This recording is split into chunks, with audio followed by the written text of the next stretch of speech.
Back when I finished university, I moved into a compact studio on the top floor of a small brick walk-up in Elridge, just outside downtown. It wasn't glamorous, just one open room with a kitchenette and a narrow closet. But it was affordable and close enough to my job that I could walk. At 24, with zero savings and plenty of debt, that was all I could really ask for. The place was simple but neat, and best of all, it was mine. The only window faced a tight alleyway, with another apartment building sitting just across from mine. The gap between us was barely enough for a car to fit through. During the day, the alley barely caught any light. At night, it turned into a wall of shadows, but I never gave it much thought. I was working nights back then, bartending at a quiet cocktail bar on the west side. Most evenings, I didn't get back until close to 3 in the morning. I'd throw something together to eat, scroll on my phone until my eyes gave out, and crash. Then, maybe 5 weeks after I moved in, something strange happened. That night, I walked in like usual, dropped my bag, kicked off my sneakers, and hit the light switch. Just as the room lit up, I caught a glimpse of something out the window. A quick flicker. The curtain in the apartment across the alley seemed to shift. I stopped, stared. But when I looked again, it was still. The unit opposite mine was completely dark. No movement, no sound. I told myself it was probably nothing. A breeze, maybe. Or someone just closing their blinds. But the following night, the exact same thing happened. The moment I flipped on the lights, the curtain across the way twitched again. Only this time I saw it more clearly. A hand, just barely visible, pulling the edge of the curtain back for a second before letting it fall. There were no lights on in that apartment. I couldn't make out the figure, only the outline of the motion. What unsettled me most was that I had never seen anyone in that unit before. Not once. I'd always assumed it was empty. That night I barely slept. I couldn't stop thinking about that hand. For the next several evenings, I made a point of checking the window as soon as I got in. And every single time, within seconds of me turning on the lights, there it was. The curtain would move again. It was faint, but unmistakable. The same pattern played out each night. The curtain would slowly part just enough to reveal a slice of darkness behind it, then slide shut again. The movement was so deliberate, it started to feel rehearsed. I began experimenting. On some nights, I'd keep all my lights off and sit silently near the window, just watching. Nothing ever happened then. But the instant I turned on even the small floor lamp next to my couch, the curtain on the opposite side would stir. Whoever was over there, if anyone was at all, was clearly watching me. I tried to make sense of it. Maybe someone just liked peeking out their window at night. But that theory didn't hold up. It always happened right after I walked in. Always. There was no way it wasn't connected to me. Eventually, I brought it up with my landlord. I asked about the apartment across the alley, casually at first. He told me it was empty, and had been for a while. I pushed a little more, asking if maybe someone had moved in recently. He just laughed and said no, brushing it off like I was letting my imagination get the best of me. I thought about calling the police more than once. But what would I even say? That someone might be looking through a window in a unit that's supposedly vacant. There was no crime, no real evidence, just a creeping unease that kept building. Then one night, things went further than I ever expected. I got back home later than usual, close to 4 a.m. The bar had hosted a private party and cleanup took forever. I was running on fumes. As I reached my door, I noticed something tucked between the frame and the wall. I figured it was just another takeout menu or ad, but when I pulled it out, my breath caught. It was a wrinkled scrap of paper, just one word, written in blue ink. Hey. My stomach dropped. My first thought, immediate and unavoidable, was the dark apartment across the alley. I rushed over to the window and looked out. The curtain was shut. No movement, nothing at all. In a full-blown panic, I called my friend Tessa. She lived clear across the city but didn't hesitate. She told me to come over right away. I threw a few essentials into a backpack and left as fast as I could. The next morning, I went straight back to my landlord. But this time, I didn't ask. I insisted he let me into the unit across the alley. He seemed unsure at first, like he wanted to say no, but after a pause, He agreed to meet me there with the key. The apartment was completely vacant, dust coated every surface. The walls were bare, the floor groaned under every step, and the air felt like it hadn't moved in years. There was no furniture at all, except for one thing. In the far room, the one that faced my window, stood a single metal folding chair, placed squarely in front of the glass. Whoever had been in there had full access to an apartment that should have been locked and unused. The police were called. They checked the place thoroughly. I saw them dusting for prints, marking things with little evidence tags. But nothing ever came of it. No suspects. No explanation. Knowing that I wasn't imagining things, that someone really had been sitting there night after night watching me, left me rattled in a way I can't explain. I couldn't stop thinking about how long it had been going on, how many hours that chair had been occupied, how often I was just going about my night, totally unaware. I packed up and moved out that same week. To this day, I still have no idea who it was. No clue how they got in, or how long they might have stayed if I hadn't found that note. Just one word, scrawled in ink. I even wondered for a while if it could have been my landlord. But I let go of that idea. Because if it was him, I doubt he would have walked me straight into that apartment and left that chair in plain sight. Even now, years later, I still wake up some nights thinking about that window. And for a second, I'm sure of it. Someone, somewhere, is still watching. When I was 11, my family relocated to a remote stretch of countryside in northern Idaho, far from any nearby town. Our new place sat on a wide plot of land, surrounded on all sides by thick pine woods. It was quiet, serene, and completely cut off from everything. The house was old, built sometime in the late 1930s. It had all the quirks you'd expect: loose floorboards, a drafty attic, and a weather-beaten shed sitting about 30 feet behind the house. The shed was crammed full of tools, crates, and random junk left behind by whoever had owned the property before us. My dad always said he'd clear it out eventually, but he never got around to it.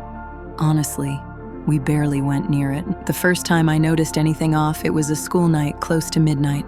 I was under the blankets reading by flashlight when our dog Scout started barking like crazy. He was a big shepherd mix, usually calm, but always quick to raise the alarm if something felt wrong. I slid out of bed and looked out the window. Scout was out back, standing stiffly, barking toward the shed like he was warning something off. The motion light by the porch had flicked on, and it threw long, eerie shadows across the yard. I couldn't see anyone out there, but Scout wouldn't stop. I didn't go outside. I just stayed by the window, watching until eventually he quieted down and came back to the porch. The next morning, my dad found deep boot prints in the soil between the house and the shed. He brushed it off, said maybe it was a hiker or someone passing through. Harmless. But I couldn't let it go. Over the next couple weeks, Scout would bark like that again, always at the shed. Every time we checked, we saw nothing. But somehow, the footprints kept returning. They always pointed to the shed, but never away from it. Then, one night around 2 a.m, I woke up to a sound right outside my bedroom. Gravel crunching, slow, steady footsteps. I couldn't move. I just laid there, frozen. The footsteps paused, then started again, heading toward the shed. I pulled the blinds open just a few inches, and right then, the motion light by the back porch flicked on. For the briefest moment, I saw him, tall, thin, standing still by the closed shed door. He was wearing a long, stained coat, something grayish that looked worn down by time. His face was hidden in the shadows, and before I could take in more, the light snapped off again. My heart was hammering in my chest as I stepped back from the window. I ran to wake my parents. My dad didn't hesitate. He grabbed his old hunting rifle and went out back. But whoever that man was, he was already gone. The footprints, though, they were fresh. Deep impressions in the dirt, leading right up to the shed. This time, my dad didn't just brush it off. He walked straight over, unlocked the padlock, and pulled both doors open. Inside, nothing had changed, just the same corroded tools, cracked buckets, and dusty tarps piled in the corners. Still, he didn't take chances. He replaced the lock with a stronger one and added metal brackets to reinforce the doors. For a while, things went quiet. Then one morning, about a month later, Scout was gone. Just gone. We searched for hours, combing through the trees behind the house, walking both directions down the gravel road. We even stopped by the few houses nearby to ask if anyone had seen him. No one had. He vanished without a sound or a clue. I was crushed. I kept telling myself maybe he wandered too far and got turned around. Maybe he'd come back. But every night I stared out at that shed, wondering. Then, not long after, sometime around 3 a.m, I heard the back door creak open. I slipped out of bed and crept into the hallway. My dad was already up, rifle in hand. We moved toward the kitchen just as the motion light blinked on again. He was there, the same figure, standing right by the shed. Only this time, he was holding something, in one hand, a long blade. In the other, something small, dangling from a strap.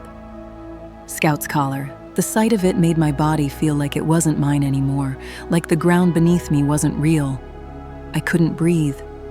I couldn't even blink. My dad shouted and raised his rifle. The man turned and bolted into the woods. We called the sheriff right away. Deputies came out and searched the surrounding area, but there wasn't a single sign of him. No tracks, no evidence, nothing at all. What the officers found inside the shed made my stomach turn. The floor had been cleared of junk, and in the dirt were carvings, symbols I didn't recognize, crude, unsettling shapes. They weren't just random. Someone had taken their time making them. In one corner, there was a small pile of bones. Animal bones, I prayed. But the worst part was still to come. Behind a loose panel in the back wall, they discovered a hidden space. Inside was an old backpack filled with things that didn't belong to us. Worn-out wallets, scuffed watches, faded pieces of clothing, none of it familiar. These weren't lost items. These had belonged to people, more than one, clearly. Then there was the notebook. It was thick, with dozens of pages covered in jagged handwriting and odd symbols. The entries were rambling, disjointed. Mixed in were shaky drawings of homes, of families, of eyes, page after page of eyes, watching. To me, it felt like a warning. Like whoever had been hiding in that shed wanted us to know we weren't the first ones, and we wouldn't be the last. It was his way of saying he'd been watching, all along. The officers gathered everything for evidence and started clearing out. As they were finishing up, I went to my room and glanced one last time through the window toward the shed. The yellow police tape flapped gently in the wind.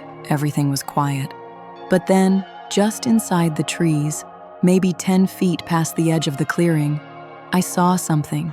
A face, still, unmoving, watching, and then I blinked and it was gone. I screamed, loud, called out for my dad, panicked and shaking, yelling that the man had come back. My dad ran into the room, rifle slung over his shoulder, and looked where I was pointing, just to the left of the shed near the tree line. Without a second thought, he grabbed his coat and bolted outside, shouting like a man possessed, firing warning shots into the woods as he ran. I could feel what he was feeling: rage, fear, helplessness. The kind of fury that comes from knowing your own home has been violated, your peace ripped away by someone cruel and calculated. He'd already taken our dog. He could have done worse. We knew that. My dad wanted to stop him, for good. We left that house just a few days later, moved to a quieter town, closer to people, somewhere that didn't feel like the forest was holding its breath. In the summer of 2017, a few friends and I planned a weekend camping trip deep in the Highland Timber Preserve. There were 5 of us: Eli, his younger brother Mason, Mason's girlfriend Lana, our friend Brooke, and me.